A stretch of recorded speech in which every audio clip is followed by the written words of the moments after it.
আমাদেরকে যেদিন সৃষ্টি করবেন, আমাদের আদি পিতা আদম আলাইহিস সালামকে যেদিন সৃষ্টি করবেন, আল্লাহর একক ইচ্ছায়, অতি মহব্বত, অতি ভালোবাসায় ফেরেশতারা বলছিল, আল্লাহ এই জাতি তো তোমারে ডাকবে না, আমরাই তো তোমারে ডাকি, আমরা বলে আল্লাহরে ডাকবো না। এটা দেখাইবার জন্য বলতেছেন, ও ফেরেশতারা আমাকে আল্লাহ বলে ডাক দিল, এই মানুষগুলো কোথায়? ফেরেশতারা বলতেছেন, এটা দৌলত বাড়ির জমিনে পীর বাড়ির মাহফিলে বসে আপনার আদরের বান্দারা আপনাকে আল্লাহ বলে ডাক দিল। আল্লাহ বলেন, ও ফেরেশতারা তোমরা না বলছিলে তারা আমারে আল্লাহ বলবে না? আল্লাহু আকবার বলুন। আচ্ছা, আল্লাহ কি ফেরেশতাদের পক্ষে যাবে না আমাদের পক্ষে থাকবে? ও ফেরেশতারা তোমরা না বলছিলে তারা বলে আমাকে ডাক দিবে না, ওই তো আমাকে ডাক দিল, বলুন না কার শুকর আদায় করেছি?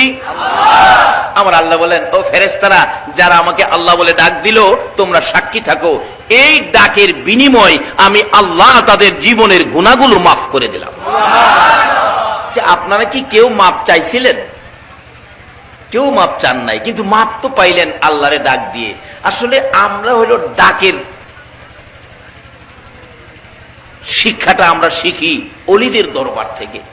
আমরা ডাকলে মাপ চাইতে হয় না, মাপ পেয়ে যায়। তার কারণ হলো আমরা ডাকলে যাতে মাপটা পাই, এই মাপ পাওয়ার পক্ষে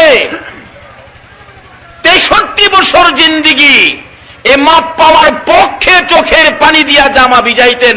বলুন উনি কে? রাহমাতাল লিল আলামিন। মা আয়েশা সিদ্দিকা বলেন, আমি দেখেছি আমার নবী জীবনে কোনদিন রাত্র ভরে ঘুমায় না, জীবনে কোনদিন পেট ভরে খানা খায় না, জীবনে কোনদিন ভালো বিছানায় পিঠ লাগায় না। মা এসে বলেন, আমি একদিন দেখি গভীর রজনীতে আল্লাহর বন্ধু বিছানায় বসে বসে করুণ সুরে কাঁদতেছে, চোখের পানিগুলো জামা ভিজে ভিজে জমিনের মধ্যে পড়তেছে। মা আয়েশা পাশে বসে ছোট্ট ছোট্ট সুরে প্রশ্ন করতেছেন, ইয়া রাসূলুল্লাহ, এইভাবে করুণ সুরে চোখের পানি দিয়ে বুক বাসাইয়া কাঁদতেছেন, বলুন কার দেওয়া ব্যথায় কান্দেন? আমি আয়েশার কাছে বলুন। আমার নবী কোনো কথা কয় না। ইয়া রাসূলুল্লাহ, আমি জানতে চাই গো কোন ব্যথায় কান্দেন? কোন কথা যখন বলে না নবী আমার, মা আয়েশা বলেন, আল্লাহর বন্ধু গো বুঝে ফেলেছি কোন ব্যথায় কান্দেন। বিছানাটায় শুয়েছেন শুধুমাত্র খেজুর পাতার চাটায়। হুজুর, এই খেজুর পাতার চাটার মধ্যে শুয়ে ঘুমাইতে বুঝি কষ্ট হয়, সেজন্য কান্দেন? আমার নবী বলেন, আয়েশা রে, না না, সেজন্য কান্দি না। তাহলে বুঝেছি বালিশ মাথায় দিয়েছেন চামড়ার ব্যাগ, ভিতরে তুলা নাই, ফর্ম নাই, শুধুমাত্র কয়েকটা খেজুর পাতা। হুজুর গো, এই বালিশে মাথা দিয়ে ঘুমাইতে বুঝি আপনার কষ্ট হয়? না রে আয়েশা, সেজন্য নয়। তাহলে কেন কান্দেন? বুঝেছি জীবনে কোনদিন বাবা কইয়া ডাকতে পারেন নাই। হুজুর, বুঝে ফেলেছি বাবার কথা বুঝি মনে হয়ে গেছে গো, বাবার ব্যথায় বুঝি কলিজা জ্বলতেছে, বাবার ব্যথায় বুঝি কান্দেন।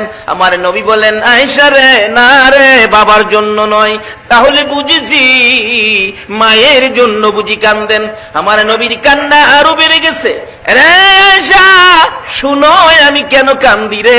বিছানার জন্য নয়, বালিশের জন্য নয়, বাবার জন্য নয়, মায়ের জন্য নয়, আমি কান্দি রে আয়েশা আমার গুনাহগার উম্মতের জন্য। আরে দয়ালু নবী প্রেমের ছবি আর আসবে না জগতে, আমার দয়ালু নবী প্রেমের ছবি আর আসবে না জগতে। হাসর দিনে উম্মত বিনে, হাসর দিনে উম্মত বিনে যাবে না নবীজি বেহেশতে, দয়ালু নবী প্রেমের ছবি আর আসবে না জগতে, আমার দয়ালু নবী প্রেমের ছবি আর আসবে না জগতে। 63 সাল জিন্দেগি কাছে বলে উম্মতি, 63 সাল জিন্দেগি কাছে বলে উম্মতি এখনো কান্দে শুয়ে মদিনাতে, নবী এখনো কান্দে শুয়ে মদিনাতে, দয়ালো নবী প্রেমের জগতে আমার দয়ালো নবী প্রেমের আর আসবে না জগতে। বাবারে ডাক দেয় আমরা, মাপ দেয় আল্লাহ। আসলে এটা আমাদের ডাকের গুণে নয়, আমার নবীর কান্দার গুণ বিনিময়। জোরে জোরে বলুন সুবহানাল্লাহ। ও বাবারা যারা আশেপাশে আছো, যেই নবী তোমার জন্য 63 বছর জিন্দেগি কাটছে, এখনো মদিনায় কান্দে, সেই নবীর ভালোবাসায় প্যান্ডেলে বসে যাও। আর দোকানদারি নয়, আর রাস্তাঘাটে ঘোরাফেরা নয়, সে নবীর ভালোবাসায় বসে যাও। আসো, যদি নবীর পক্ষে তুমি আসো, ফুলসিরাতের ঘাটে নবী তোমার পক্ষে থাকবে। সকলে বলুন আমিন। বাবারা ভাইয়েরা, আলোচনা লম্বা হইলে কষ্ট হবে আপনাদের। বলতেছিলাম, ডাক দিলাম আল্লাহকে, মাপ চাইলাম না, মাপ পাইলাম। আমরা মাপ পাওয়ার পিছনে বলুন চোখের পানি ছেড়ে ছেড়ে কান্নাকাটি করছেন কে? কে কাঁদছে আমাদের জন্য? কয়েকজনে কইছে আল্লাহ কাঁদছে। এতক্ষণ ওয়াজ শুনছেন, আরো ওয়াজ শুনবেন, লাভ বুঝিয়ে দেইস। এক বেচারা ট্রেনে বৈশা গপ্প করতেছে, তার মা মারা গেছে ডেলিভারিতে। আরেকজন হইনা ক ভাই ঠিক কইছেন, ডেলিভারি রোগ, এটা মারাত্মক রোগ, এই রোগে আমার বাবাও মরছে। এই কিসিমের ওয়াজ শুনলে হইব না, ওয়াজ শুইনা বুঝতে হইব, বাড়িতে নিতে হইব, এটা কাজে লাগাইতে হইব, তাইলে লাভ হইব। ওষুধ নিবেন, বাড়িতে নিয়ে খাইবেন না, একটা ইজ্জত করে থুয়ে রাখবেন, রোগ ভালো হইব। এখানে আসার কারণ কি? দরবারে আসবেন আর যাবেন, এটাই তো দরবারের সার্থকতা নয়। এখানে আসবেন, আল্লাহর ওলিদের কাছ থেকে কিছু নিয়ে যাবেন। কারণ বেলায়েতের শিক্ষা, বেলায়েতের সবক, বেলায়েতের রশি যদি আপনার হাতে থাকে, তাহলে বিপদে আপদে বাঁচতে পারবেন। রাসালাতের পক্ষে যদি কষ্ট করতে পারেন, তাহলে আপনার জীবন ধন্য হয়ে যাবে। কিভাবে হবে সেটা বোঝার জন্যই আগে যাইতেছি। তাই বলতেছিলাম, ডাক দিলাম আল্লাহকে, মাফ করে দেয়। অন্য অন্য নবী রাসূলের উম্মতেরা মাপ চায়ও মাপ পায় না, আর আমরা মাপ চাইলাম না। তার কারণ আমাদের মাপের পিছনে কান্নাকাটি করতেছে, করেছে, এখনো কাঁদতেছে। দয়ার নবী উম্মতের কান্দারে কেমন কান্না! আমার নবী যেদিন এই জগৎ থেকে বিদায় হয়ে যাবেন, এই দিনও নবী। আমরা তো পোলা কইরে মায়াডারে খবর দে, নাতিডারে দেখা যায়, জমি জামা হেরে দিস, হেরে কম দিস, হেরে বেশি দিস, এই কান্নাকাটি করি। আমার নবী যেদিন এই জগৎ থেকে বিদায়ী হয়ে যাবেন, এই দিনে নবী কাঁদতেছেন বিদায় মুহূর্তে। বলুন কার জন্য কাঁদতেছে?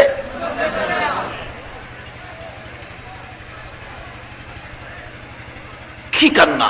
আমার আল্লাহ জিবরাইলকে পাঠাইলেন, জিবরাইল আমার বন্ধু খুব কাঁদতেছে, আমার বন্ধুর কাছে একটা প্রস্তাব নিয়ে যাও। সেই প্রস্তাবটা কি? আমার নবীর দেহ মোবারক এই জমিনের মধ্যে আমি দাফন করতে দিব না, আমার নবীকে আমার আরশের ডাইন পাশে দাফন করে রাখবো। জিবরাইল বলেন, প্রভু গো, আপনার বন্ধু খুশি হবে। এই প্রস্তাব তো কোন নবী রাসূলের জন্য করেন নাই, আপনার বন্ধু খুব খুশি হবে। যাও, প্রস্তাব নিয়ে গেলেন জিবরাইল। ইয়া রাসূলুল্লাহ, আল্লাহর সালাম গ্রহণ করুন। বলুন, আমাদের নবীকে আল্লাহ সালাম দেয়নি? কথাটা বুঝাইতে পারলাম না? আমাদের নবীকে আল্লাহ সালাম, যে কোনো খবর পাঠায় আল্লাহ আগে বলেছে, আগে আমার সালাম দিও। এই নবীর উম্মত যদি আমরা হই, আমরার পাওয়ার বাড়বে না কমবে? কিন্তু বুশেরই মারে, বুশের মার খাইতাম কেন আমরা? আমরা রাস্তা হারাইয়া ফেলেছি। আসুন রাস্তা ধরি, সহজ, একেবারে সহজ। কিন্তু আমরা নিজের থেকে এই রাস্তা বাহির করে এদিকে সেদিকে যাচ্ছি, বিদায় আজকে মুসলমানদের অধপতন। রাস্তা আল্লাহ দিয়েছেন, এই রাস্তায় যদি থাকেন, কেউ আপনার গায়ে একটা আসর দিতে পারবে না, একটা মশা পর্যন্ত আপনার গায়ে বসতে পারবে না। আমরা আখিরি নবীর উম্মত, যে নবী না হইলে জগতের কিছুই সৃষ্টি হতো না। তাই বলতেছিলাম, জিবরাইল ডাকতেছেন, ইয়া রাসূলুল্লাহ, আল্লাহর সালাম গ্রহণ করুন, আমি জিবরাইলের সালাম গ্রহণ করুন। কি খবর নিয়ে আসছো জিবরাইল? হুজুর, এমন এক সুন্দর খবর নিয়ে আসছি যেটা হযরতে আদম আলাইহিস সালাম থেকে শুরু করে ঈসা আলাইহিস সালাম পর্যন্ত কারো জন্য এই প্রস্তাব ফাঁস হয় নাই। কি প্রস্তাব রে জিবরাইল? ইয়া রাসূলুল্লাহ, আপনার দেহ মুবারক আল্লাহর আরশের ডান পাশে দাফন হবে, আপনি গ্রহণ করুন, কবুল করুন।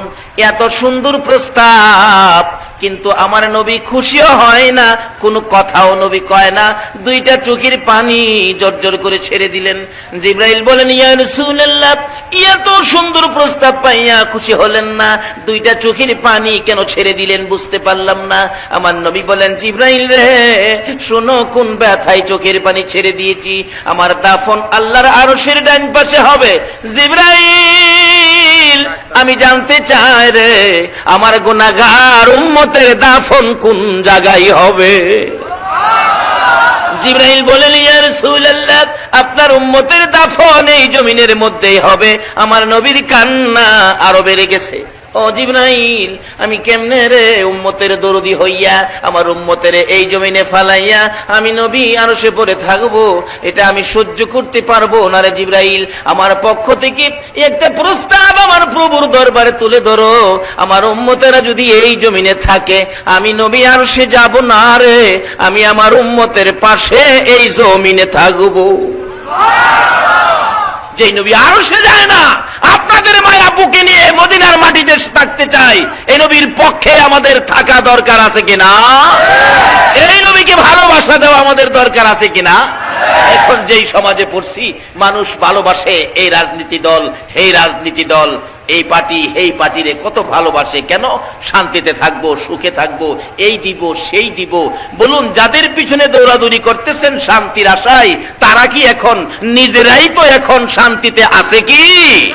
নিজেরাই শান্তি নাই, হারা করতে শান্তি দিবে। শান্তিতে থাকতে গেলে দুইটা রাস্তা ধরতে হবে, একটা হলো রিসালাত আর একটা হলো বেলায়াত। এই রাস্তা ব্যতীত শান্তির আশা করা যায় না। কিভাবে নেবেন? অতি সহজ, সামনে আসতেছে।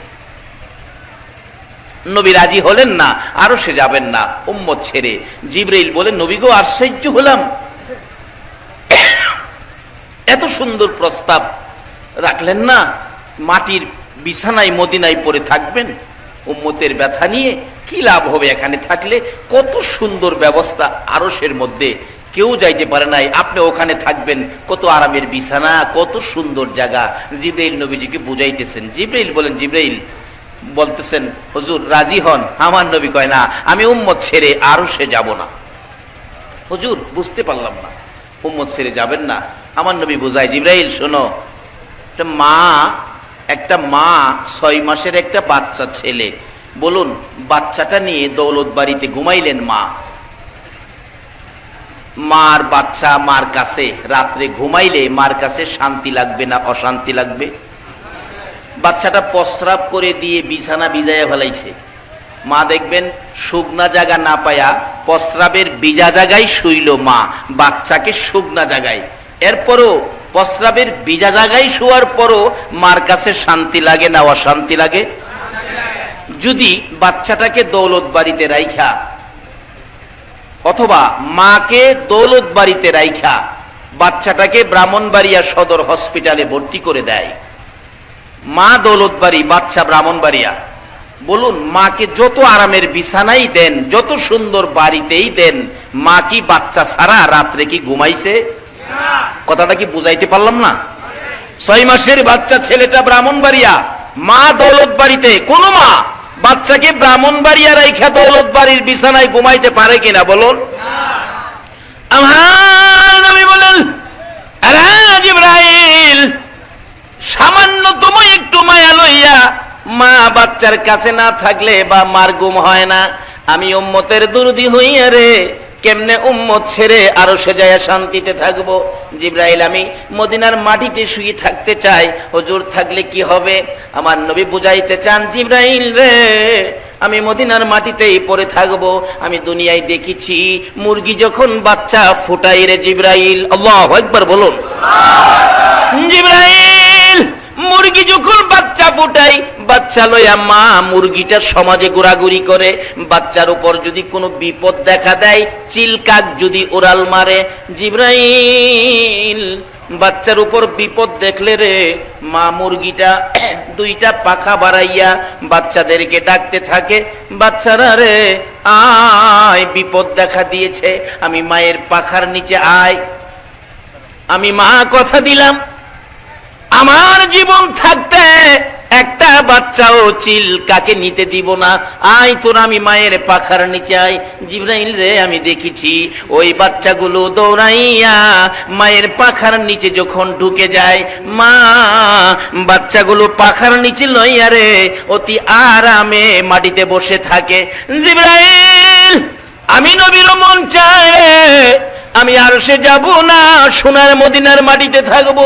আমার তামাম পৃথিবীর উম্মতের যদি কোনো বিপদ দেখা দেয় রে, আমারও মন চায় বাচ্চাওয়ালা মুরগির মতো আমি মদিনার থেকে দুইটা হাত বাড়াইয়া দিব।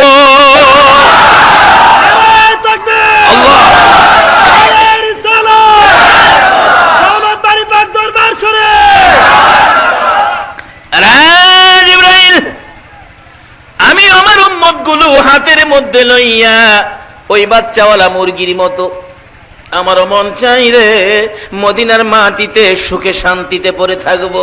আমার আল্লাহ বলেন, বন্ধু গো, এ উম্মত ছেড়ে তুমি আরশে যখন আসবা না, যাও, আমি আল্লাহ কথা দিলাম তোমার উম্মতের একটু সুযোগ যদি পাই, আমি আল্লাহ তোমার উম্মতের মাপ চাইতে হবে না।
যে নবী উম্মতের জন্য এত ব্যথায় ব্যতীত, বিধায় আমার আল্লাহ আমরা একটা ডাক দিলেই আল্লাহ আমাদেরকে মাফ করে দেয়।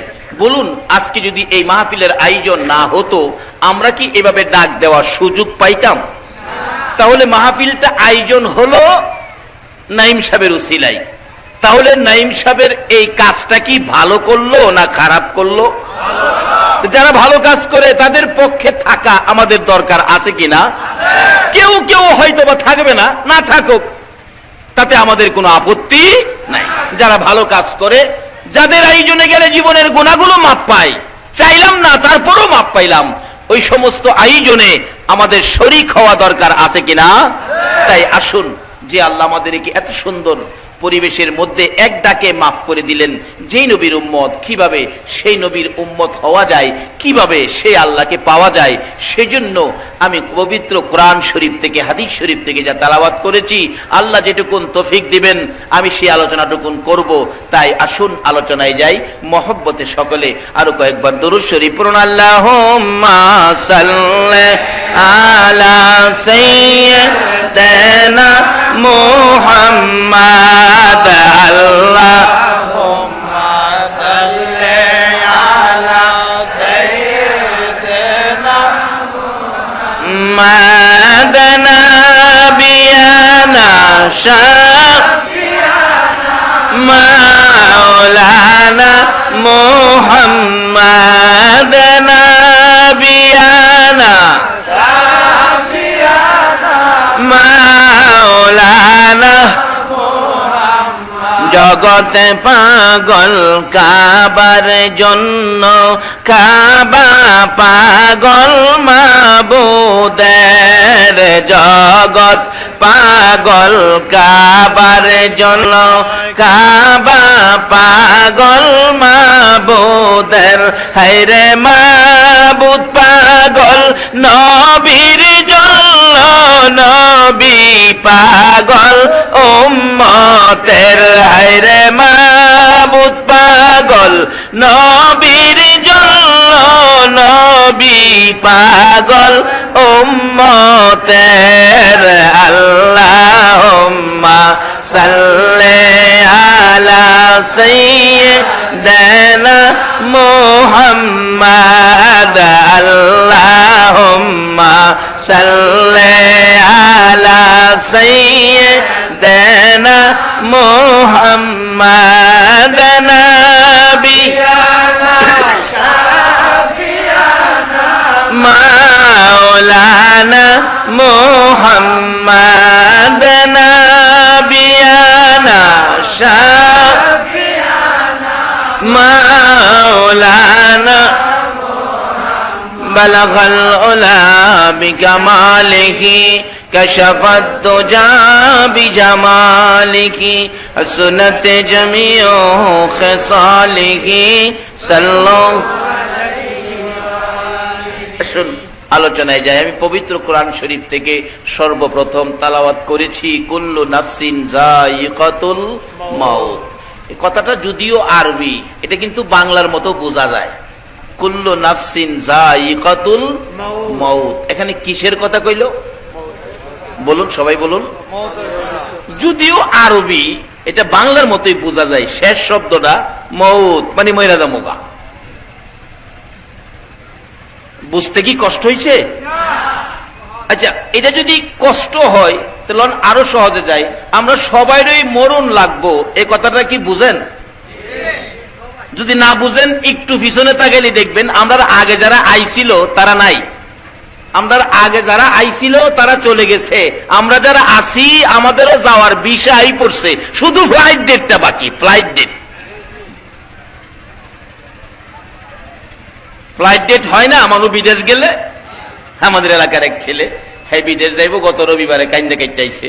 আজকা জিগাইলাম আপনার ছেলে বিদেশ গিয়ে পড়ছে, সই সালামতে পড়ছে নি? ক বাবা আগামী রবিবারে যাইব। তাহলে আবার কান্দুন লাগবো বুঝি? কয়েক সপ্তাহ না কাইন্দা বিদেশ যাওন যায় না, ফ্লাইট ডেট চেঞ্জ হয়। বলুন, আমাদের কবরে যাওয়ার ফ্লাইট ডেট চেঞ্জ করার কোন ক্ষমতা আছে? এমন এক ফ্লাইট, আমরা তো পৃথিবীর যে কোনো দেশে যাবেন হাফ ডাউন টিকিট দিবে আপনাকে। বলুন, কবরে যাওয়ার যে ফ্লাইট, তার মধ্যে কি হাফ ডাউন টিকিটের ব্যবস্থা আছে? শুধু যাওয়ার টিকিট, আসার টিকিট। তাহলে যাবেন যে কবরে, কবরের জন্য কি রোজগার করেছেন, কি নিবেন? একজনে পারবেন দাঁড়ায় বলতে, হুজুর আমি কবরের জন্য এই রোজগারটা করছি? অথচ যাইতে হবে নিশ্চিত। দেশের বাহিরে চলে যান, এই দেশে শান্তিতে থাকার জন্য, বড় একটা বাড়ি করার জন্য, জমি জমা করে সুন্দর পরিবেশে থাকার জন্য। বিদেশ যাই মানুষ মোটা আকারে রোজগার করার জন্য। তাহলে কবরে যে যাবেন, কবরে মোটামুটি আরামে থাকার জন্য, সুন্দর খাবার সুন্দর পরিবেশে থাকার জন্য কবর দেশে এখান থেকে কি রোজগার রোজগার করেছেন, একজন একটু হিসাব দেন তো, পারবেন কি কেউ হিসাব দিতে? অথচ রাসূল বলেছে আর দুনিয়াও মাজরাতুল আখিরা, দুনিয়াটা হলো আখিরাতের বাজার। আখিরাতে সদাই কে কি করছেন বলুন তো দেখি। সদাই তো আমরা মোটেই খেল নাই। আমি মদিনার থেকে মক্কায় যখন আসব, আমার সঙ্গী ছিলেন 7 জন। 2001-এর ঘটনা বলছি। মদিনায় আগে চলে গেছিলাম, মদিনার থেকে আসার সময় 7 জনকে রুমের ভিতরে বললাম, বাবারা ভাইয়েরা, মদিনায় তো আসছেন, যে মদিনার দাম কত, আল্লাহু আকবার।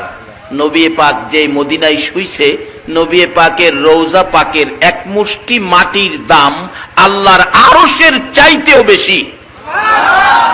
যেই নবী মদিনায় শুয়াতে এত দামি হলেন মদিনা, সেই মদিনার থেকে আপনারা কে কি রোজগার করেছেন, কে কি বাজার করেছেন বলুন তো দেখি।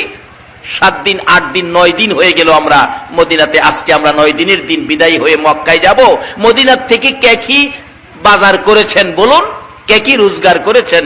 একজন হাজী সাহেব বলে, হুজুর আমি 5 কেজি খেজুর লইছি। আচ্ছা, আমি কি খেজুর লইছি কিনা এটা জিজ্ঞাসিলাম না, মদিনার কামলেওয়ালার সাথে সম্পর্ক কে কিরকম করেছেন আমি সেটা জিজ্ঞাসিলাম। হ্যাঁ, তো দুনিয়ার হিসাব দেয়া লাইছে। কি হিসাব? আমি 5 কেজি। আমরাও তো এই যাইতে সদাই কিনতেছি। রাসূল বলছে এখান থেকে ব্যবসা করে আখিরাতের জন্য কিছু জমা করেন। এই বিদেশ থেকে রোজগার করে বাংলাদেশে পাঠান, বাংলাদেশ থেকে রোজগার করে কবরও পাঠান। কই রোজগার তো নাই। রাসূল বলছে এটা বাজার, এখানের ব্যবসা কবরে ঢুকবে। এই ব্যবসা কয়জনে করতে পারি? আমাদের এলাকায় এক বছরে ব্যবসা করে, ব্যবসার জন্য কেক কিনছে। এরকম শুরু শুরু কেক আছে না, গোল গোল কেক। এই 50টা কেক কিনে আনছে ব্যবসা করার জন্য। বাড়িতে নিয়ে রাত্রে হিসাব করে দেখে 50টা কেক বিক্রি করলে 15টা কেক লাভে থাকে। বিক্রি করলে 15টা কেক লাভ। দেখে ভালা ব্যবসা তো, হ্যাঁ লাভ। হিসাব করে দেখে 15টা লাভ। রাত্রে বৈশা 15টা কেক খাই লাইছে। আচ্ছা, আসলে কি লাভ খাইছে? কি খাইছে কন্ত? আসল পুঁজি খাইতেছে। বিক্রি করলে না লাভ হইতো, বিক্রি না করে হিসাব করে খাওয়া শুরু করছে। আর আমরা যে খাইতেছি হিসাবও করি না। হাই হাই কি করলাম, আমি হিসাব করে লাভ খাইলাম, আসলে তো বিক্রি করলে না আমার লাভ হইতো, তাই এনে খাইতাম, আমি তো পুঁজি খাইছি। আহা কি করলাম। আবার হিসাব করে কালকে বিক্রি করলে পুঁজি উঠবো, পরের দিন কেক কিনা, পরের দিন বিক্রি করলে আরো 15টা কেক লাভ হইব। 15 কমে তো লাভ নাই। এই হিসাব করে হ্যাঁ খুশি, আরো 15টা খাই লাইছে। আচ্ছা, আসলে কি ব্যবসা লাভ খাইতেছে না পুঁজি খাইতেছে?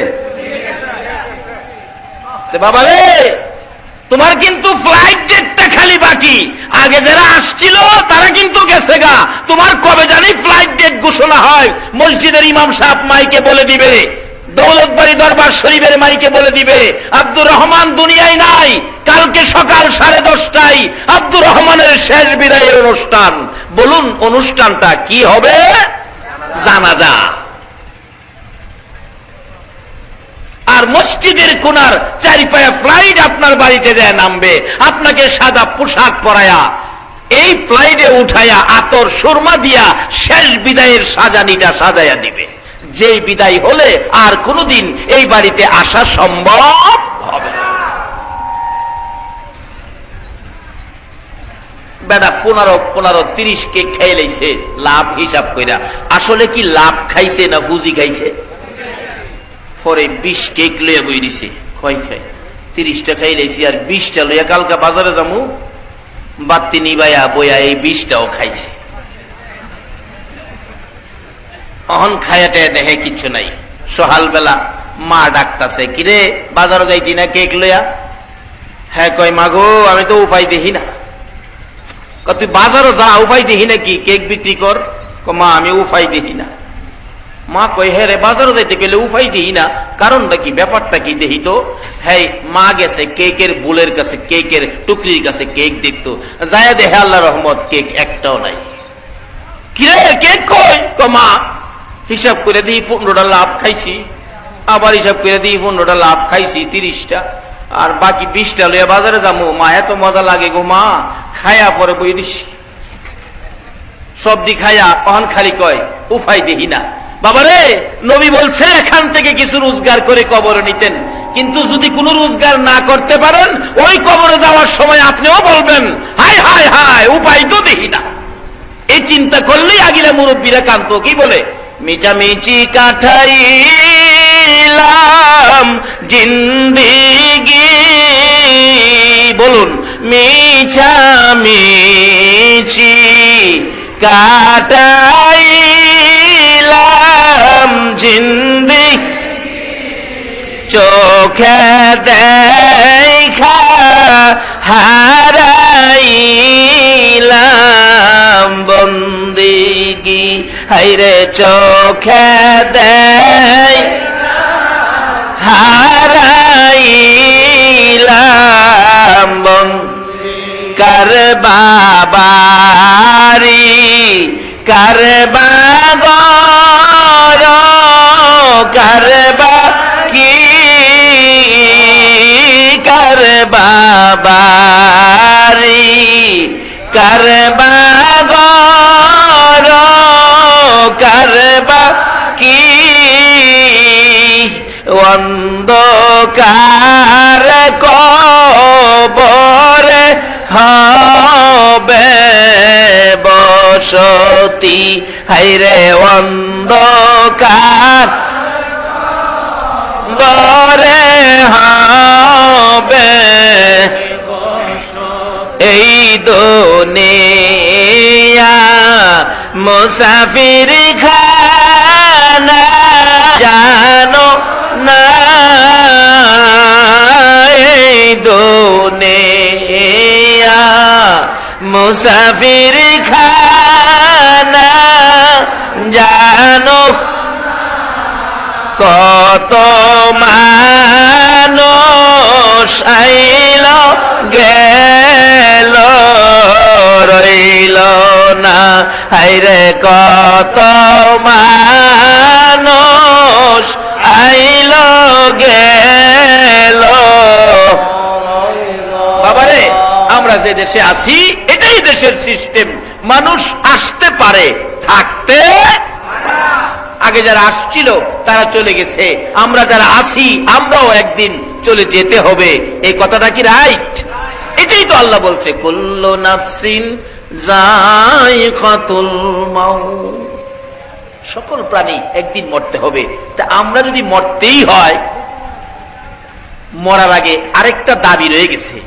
সেই দাবিটা কি? আল্লাহ কোরআন শরীফে বলেছেন ইয়া আইয়ুহাল্লাযীনা আমানু দুখুলু ফিস-সিলমি কাফা, ও বিশ্বাসীরা তোমরা পুরাপুরি ভাবে ইসলামে দাখিল হও। বলুন পুরাপুরি ভাবে কোথায় দাখিল হওয়ার জন্য বলছে?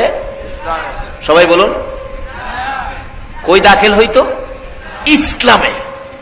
মৃত্যুর আগে যদি ইসলামে দাখিল হইতে পারেন তাহলে আপনার ভাগ্যটা ভালো হয়ে যাবে। ইসলামে দাখিল হবেন পুরাপুরি ভাবে, কিছু হইবেন হেমনে কিছু এমনে, এভাবে না, পুরাপুরি ভাবে। ইসলাম কই? ইসলাম কোনটা? কার ইসলাম?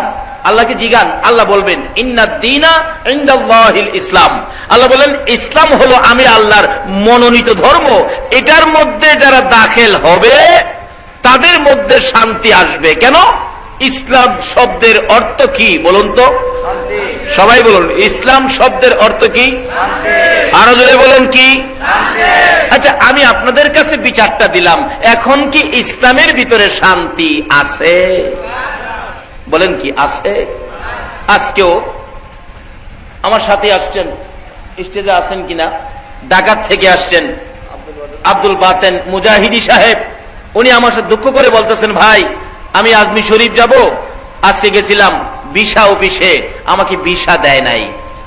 না দেওয়ার কারণ কি? মাথায় টুপি মুখে দাড়ি। মাথায় টুপি মুখে দাড়ি থাকলে ভারতে যাওয়ার ভিসা দেওয়া হয় না। তাহলে কি ইসলাম কি এখন শান্তিতে আছে? বলুন আছে? কিন্তু আসলে ইসলাম শব্দের অর্থ কি? কিন্তু ইসলাম শব্দের অর্থ শান্তি, অর্থ সত্য, কিন্তু ইসলামও সত্য, আল্লাহর মনোনীত ধর্ম। কিন্তু এখন যে ইসলামে শান্তি নাই, না থাকার কারণটা কি? ইসলাম যে শান্তি, এই শান্তির ধর্মটা আপনার আমার কাছে পৌঁছে দেওয়ার জন্য আল্লাহ পাক দায়িত্ব দিলেন কাকে? এই যে দেখেন, যারা আওয়ামী লীগ করে, নির্বাচন আইলে আপনাদের আখরা কেন্দ্রীয়ভাবে আওয়ামী লীগের নৌকা মার্কা নিয়ে একজনকে কেন্দ্রের থেকে মনোনয়ন দেয় না? যারা বিএনপি করেন, আপনাকেও ধানের শীষ মার্কা মনোনয়ন ঢাকা থেকে দেয়। কেন? এই পার্টির মনোনয়ন, মন মতো প্রার্থীকে মনোনয়ন দেয় যাতে এই মার্কাটার বিজয় হয়, এই মার্কা বিজয় হয়ে এলাকার মানুষের শান্তি দিতে পারে। এই তো নির্বাচনের নিয়ম কারণ। বিএনপি মনোনয়ন দেয় ভালো লোক দেখে, এই মার্কার বিজয়ের জন্য এলাকার শান্তি করবে। আওয়ামী লীগ এইভাবে দেয়, জাতীয় পার্টি এইভাবে দেয়, এই নিয়ম। কিন্তু কেন্দ্রীয়ভাবে ঢাকা থেকে মানুষের শান্তির জন্য এইভাবে যদি কেন্দ্রের থেকে মনোনয়ন দিতে পারে, আমার আল্লাহ বলেন আমি আমার ইসলাম শান্তির ধর্ম এই মানুষের কাছে পৌঁছে দেওয়ার জন্য আমিও একজনকে মনোনয়ন দিয়েছি। ইনি হলেন শান্তির নবী, রহমতের নবী, বরকতের নবী, নবী মুহাম্মদুর রাসূলুল্লাহ। এই নবীর মাধ্যমে ইসলাম শান্তির ধর্ম প্রচার। যারা এই নবীর আদর্শ, এই নবীর ভালোবাসা নিয়ে ইসলামে ঢুকেছে, তারাই ইসলাম শান্তি বুঝেছে। যারা এই নবীর ভালোবাসায় ঢুকতে পারে নাই, তারা ইসলামের শান্তি বজায় রাখতে পারে না। কোন নবী শান্তির ইসলাম নিয়ে আসছে? আল্লাহু আকবার বলুন। আমার নবী শান্তির ইসলামের দায়িত্ব আমার নবী বিদায়ের পর আল্লাহর ওলিদের হাতে চলে গেছে। আল্লাহু আকবার বলুন। খাজা মঈনুদ্দিন চিশতি রহমাতুল্লাহ আলাইহি ভারতের জমিনে এসে 92 লক্ষ হিন্দুকে মুসলমান করেছে। একদিনও কোনোদিন বোমা মারে নাই, একদিনও কারো মাথায় বাড়ি দেয় নাই, একদিনও মেশিন গান হাতে নেয় নাই। শুধুমাত্র নবীর আদর্শ, নবীর প্রেম আর ভালোবাসার আচরণ দিয়ে, ওই নবীর আদর্শ দেখিয়ে খাজা মঈনুদ্দিন 92 লক্ষ হিন্দুকে মুসলমান করেছে। কি আদর্শ নবী! ইসলাম শান্তি নবী কিভাবে আনে দেখেন। আপনারা এখানে যারা উপস্থিত আছেন, ছোটকালে একটা বই আপনারা পড়েছেন, ছোটকালে আমিও পড়েছি। এই ছাত্র আছে কিনা দেখি। বইটার মধ্যে কাহিনীটা ছিল দুষ্ট বুড়ির কাহিনী। দুষ্ট বুড়ির কাহিনী পড়ছেন এমন ছাত্র আছেন না এখানে? বাবা মুরব্বীরা পড়ছেন না ছোটকালে? কাহিনীটা কি ছিল? নামটা কি? দুষ্ট বুড়ির। আচ্ছা, এই বুড়িটাকে দুষ্ট বলে কেন? বুড়িটা দুষ্ট হলো কেন? ভালো কাজ করে দুষ্ট হইল না খারাপ কাজ করে? যে কাজ করলে দুষ্ট হয়, এই কাজ আমাদের চরিত্রের মধ্যে আছে না? বহুত। আসুন, ইসলাম শান্তি। এই শান্তির ইসলামের প্রচারের জন্য মনোনয়ন আল্লাহ যাকে দিলেন, উনি কেমন শান্তি। নবী যেই পথে যাইতেন, বুড়ি সেই পথে কি করতেন জানি? কাটা দিতেন। মাশাআল্লাহ, কবে পড়ছে এখনো মনে আছে, দেখছেন নি? আসলে যেটার মধ্যে নবী আছে এটার মধ্যে রহমত আছে, যেটার মধ্যে নবী আছে এটার মধ্যে শান্তি আছে, যেটার মধ্যে নবী আছে এটার মধ্যে বরকত আছে। আল্লাহু আকবার বলুন। যেটা নবী নাই এটার মধ্যে শান্তি।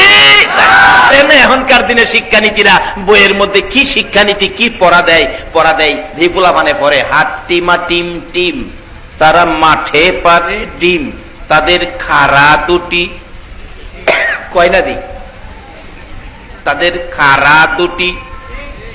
আচ্ছা বলুন, যে প্রাণীর খাড়া দুটি শিং আছে এর কাছে কি নিরাপদ আছেন? আজকে আমি আসতেছি, বাড়িতে বেরিয়েছি, একটা গাই গরু তো শিং খাড়া না, বাঁকা। কাছেটা আমি আইতেছি, নৌকার মধ্যে উঠবো, হ্যাঁ আমার হুট করে উঠছে।